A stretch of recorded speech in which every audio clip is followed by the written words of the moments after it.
Hi everyone, welcome back to my channel. Today I'm going to talk about the books I got during the month of September. This is the third fucking time I've had to film this video, and if it does not go well, it's gone. Who cares about the books I got? I'm like up to here with this stupid fucking book haul. Anyways, before I continue, if you hear noises, my dog, he's a puppy. He's very rowdy, so if you hear like barking or like scratching or weird stuff, that's what he's doing. He's also a pug, so he breathes very heavily. I don't have a lot of books. I have been trying not to buy so much, so don't have a lot. I've also been using my Kindle Unlimited subscription a lot, which is great. Anything else? I think that's pretty much it. One thing I love about my used bookstore is that it has a lot of mass market paperbacks, and more often than not they are like less than $3 each, sometimes even cheaper if they're like in like bad shape. So I have a few here. I picked up Naked in Death by Robb. This is Nora Roberts' pen name.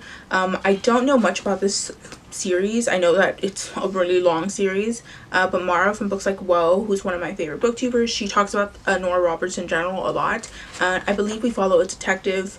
I think it's set in like the near future, and the cases, the stories have a kind of maybe sci-fi element to it, some kind of speculative thing going on. I don't know much more than that. I don't typically read from like cop perspectives. It's like not my gig, but I was willing to give it a chance. And again, this is like, it says $2.75. I mean, I'm not like losing much, you know. For spooky season, I picked up Carrie by Stephen King.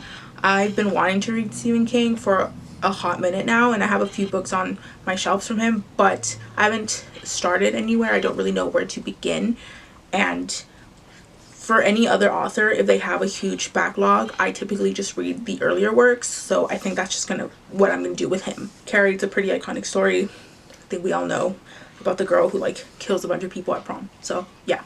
I also picked up two books in the Dresden Files series. I have Grave Peril and Summer Night. I started the series some time ago, and I almost didn't continue after book one because I really dislike how our main character views women, but I do think it is very witty, and I love an urban fantasy. I can't get enough of like urban fantasy series, so yeah.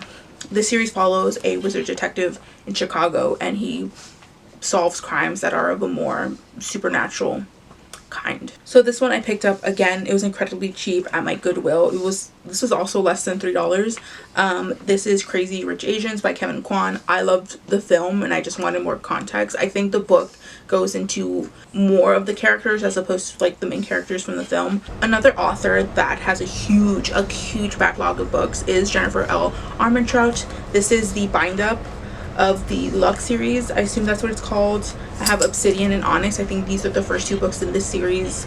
I'm pretty sure this is one of her earlier works as well. I mean, look at this cover. And I believe this is about a girl who falls in love with a boy next door, and I think he's an alien, something along those lines. Yeah, I'm surprised I didn't read this during like my post Twilight era. I feel like that's when a lot of people read it, but I never did. But I have this nice bind up, and I know my used bookstore has the other half of the series in this bind up form. There's also an indie bookstore that is in my town that I never go to because one, I didn't know it was still there, and two, it's very close to the border, and I don't live that close to Mexico. But I did go with my mom one day, and I got The Stormcrow by Kalyn Josephson. I do remember this book making the rounds, at least on social media, for a hot minute. It got its like promotional moment, but I never saw like reviews and stuff. But it does look like an interesting book. We follow a young girl. Her name is Anthea, and she's a princess, but she's not the crown princess. So our main character's kingdom gets invaded by another empire, and I believe her mother and father are killed. Whoever's the king or queen, they're dead. And in order to like make peace with the invading empire, our main character's older sister promises our main character to the crown prince of the invading empire. Whew, okay, that's a little winded, but there's also some sort of crow riding element. I don't know, people like literally ride crows somehow. These books tend to be a little more political intrigue, and that's when you have one empire invades another, and the remnants of the invaded empire kind of form like a rebellion or an uprising. I love that storyline. I know it's been done to death, but I enjoy it, so I think we might get something like that here. I don't know, but it's an option. I spoke about urban fantasy, and when you look up urban fantasies, I feel like this series comes out every now and again, and the first book in this series is Darkfever by Karen Marie Moning. I don't know much about this other than I think there's some fae elements at hand here.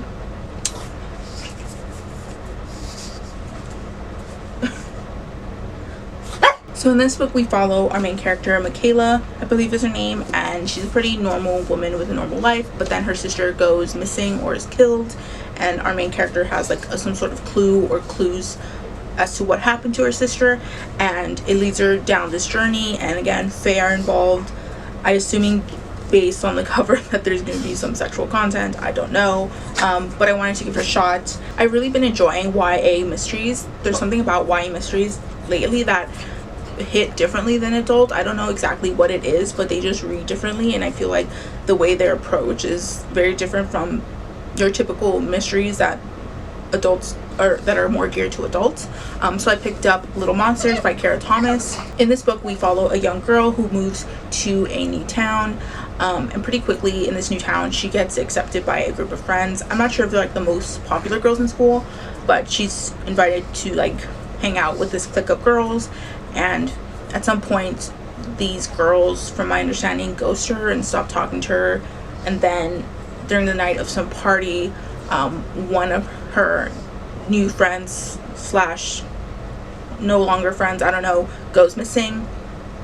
Yeah, that's all I pretty much know. I'm assuming this will go by quickly, and I know Kara Thomas has a lot of like YA mysteries that I can choose from, and I also think that she had a different pen name at some point, so she has even more than I think she does.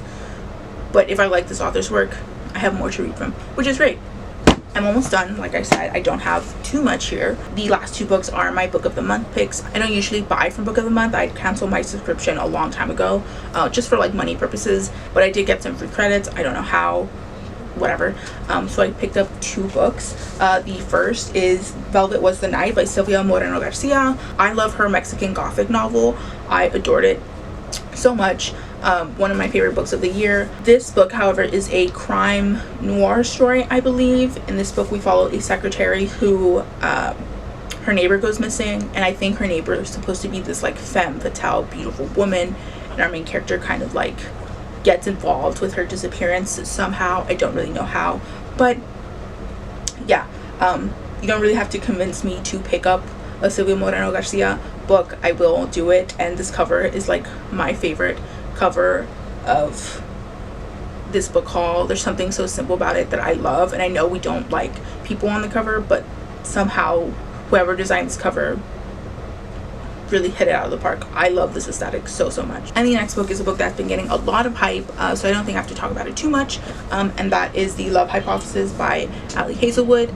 I feel like everyone's absolutely loved this book, which is great. So this is a contemporary romance that I don't usually read from that genre. I usually read like like darker romances, or at least fantasy romances. So I've been told that this was originally a Raylo fanfic, and I personally really fucking hate Raylo as a concept. I don't like it, which sucks because I do like Ray as an individual character, and the same with Kylo, but for some reason people just assume that you'd like them together. I personally don't, but I've also heard that if you didn't know that context beforehand, it definitely doesn't like read that way. But in this book we follow a grad student, and I think she's doing like cancer research, something like that, and she has some sort of like fake dating thing going on with this gentleman here, and he's a professor but not her professor, so it doesn't cross that boundary if that makes you uncomfortable.